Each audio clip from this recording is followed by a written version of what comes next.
It's a sport that runs through family bloodlines. Growing up, everybody played football. My two brothers, Landon, my dad, everybody. Really, every male played football. All my uncles, my dad, just all my cousins, everybody. But the family dynamic between these two running backs is more unique than just playing at rival schools. My name is Landon Board, and Vaughn Williams is my uncle. My name is Vaughn Williams, and Landon is my nephew. Not cousins, not brothers, but you heard that right.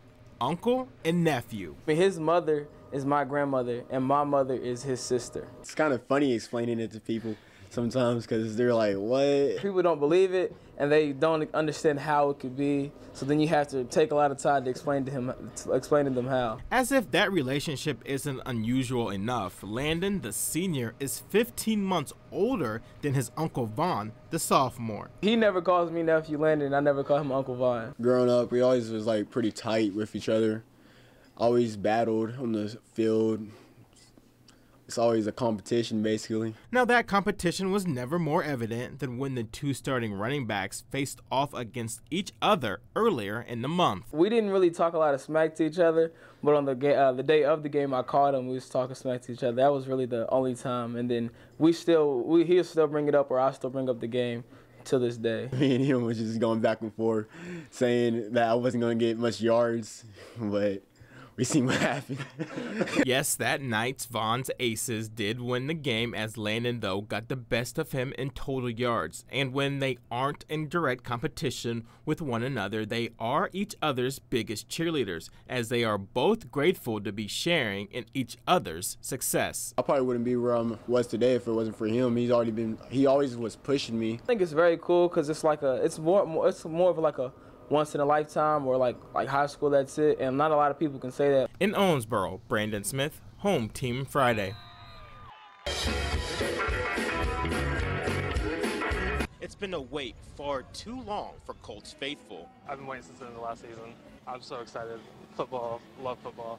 Nothing else on Sundays but football. From head to toe, Colts fans took over downtown Indy as a pep rally entertained all. It's a sense of excitement. Touchdown Town is awesome. Downtown Indianapolis, because of the locality of the stadium, it's just buzzing, and so it's just an incredible environment. I wanted to come out and see everybody, and for the excitement, everybody's anticipation of the game. It's a beautiful day outside. I think everybody's excited to get the season started. Just seeing everybody, laugh and get along, cheering on, even if it's the opposing team, they're cheering for their team. It's fun. But, you get music and you have the festivities, and it's all great. Now, despite all the fun and games going on out here, of course, the fans tell me what's most important is how the on-the-field product looks. I think they're going to give Detroit a run for their money today. See what Luck's going to give us today, and I think he's going to go all out, and we're going to have a great opening day. Winning. and having Andrew back healthy. And Andrew back healthy, and hopefully, the whole team back healthy, because last year was certainly a disappointment, but most of that was due to injury. From downtown Indianapolis, I'm Brandon Smith, Eyewitness News.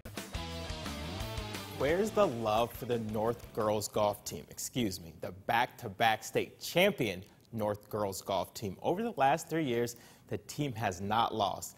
And despite that, they've come into today's golf sectional as the #2 team in the state. The Huskies' journey to a three-peat and some more respect began earlier today. Out to Fendrick Golf Course we go again. Sectional action on 18. Modern Day's Natalie Blair. She would bogey. However, as a team, they would finish third and advance to regional. Still on 18. Castles. Molly Finn taps in. She shot a 79. She will go to regionals as well. North ended up winning their 5th straight sectional and set a state record with a sectional score of 290. Not pictured is sophomore Caitlin Skinner. She had a round best 2 under 68. I kept emphasizing to them about mental toughness and be focused all the time. And today I saw that out there on the course. These guys were geared in. They were ready to play, and they brought their A game. And it was pretty obvious, with the great rounds that they all shot. Because when you have 5 girls that shoot under 80 in a situation such as this, being a tournament sectional, that's pretty awesome. I think that we were all just trying to shoot our best today. It wasn't really about how the individual was shooting. We were just shooting for the team. and making sure each other were like playing well. Shooting a 290, we were so close last year, and us finally doing it just kind of proves that we can do it. Play some hockey. Opening weekend for the Junior Thunderbolts hockey team after falling 3-2 last night, back on the ice tonight. Second period, Bolts down 1-0. Drew Wynn with the shot. No problem for the goalie there. Later in the period, the Evansville native Austin Cody gets a chance in front of the net. He can't convert. Some extra chatter going on there. Then later the Ducks, John Meekins puts in the goal. In the end, another tough loss for the Bolts as they fall 3-2. Week 5 of the high school football season in the books. So, of course, it's that time that we find some plays that make us do a double take. Take a look. Team Friday Play of the Night nominees from Gibson Southern's Isaac Sellers to Wes Obermeyer for the touchdown. Next, another quarterback wide receiver combination. Wrights is Reed Mahan to Calvin Britton. Let's go to the ground, and it's Jasper's Jacob Allbrand. He looks bottled up, but he fighting, and busts through with a nice long run.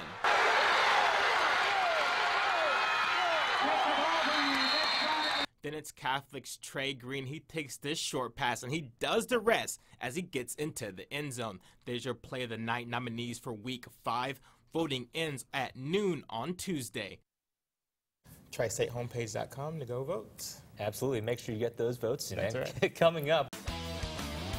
The UE women's soccer team had their struggles last year in the regular season, and despite that, the Aces finished the year strong as they won the conference and went to the NCAA tournament. This year, another slow start as they're just 1-8-1, and it's been nearly a month since they won their last match. Today's opponent, Butler. Aces looking for their first home win, first half action, no score. Butler on the move. Here's Paige Mahegan as she gets the ball by the keeper, Whitney Boggs. 1-0 early in the first half. A little later, an unlucky bounce here gets by the UE defender. Another Butler goal, make that 2-0. Then later in the half, Butler would add one more, making it 3-0. Aces would fall 4-0. Now moving to football, and Sundays around here means it's MVP Day. Another week of impressive performances that will get narrowed down to 4 top performers.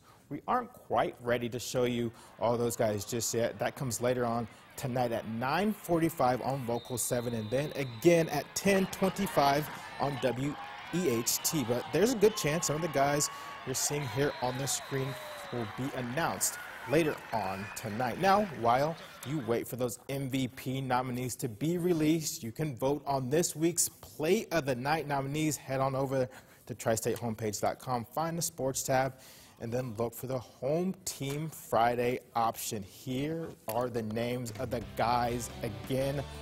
We have players represented across the Tri-State. Remember, voting ends at noon on Tuesday. Titans get their first win 16-15 as they beat the Lions, and Colts and Broncos in a tight one in the fourth quarter. Broncos lead it 23-20, and we will have a Game 5 here at Ball C Field tomorrow night with the Frontier League Championship on the line. Those Hot Otters fell 7-5 to the River City Rascals today. Series tied at 2. Game time tomorrow at 6:35. Well, let's certainly hope that the home field advantage kicks in for the Otters tomorrow night. Hopefully get a few more fans out there to root them on.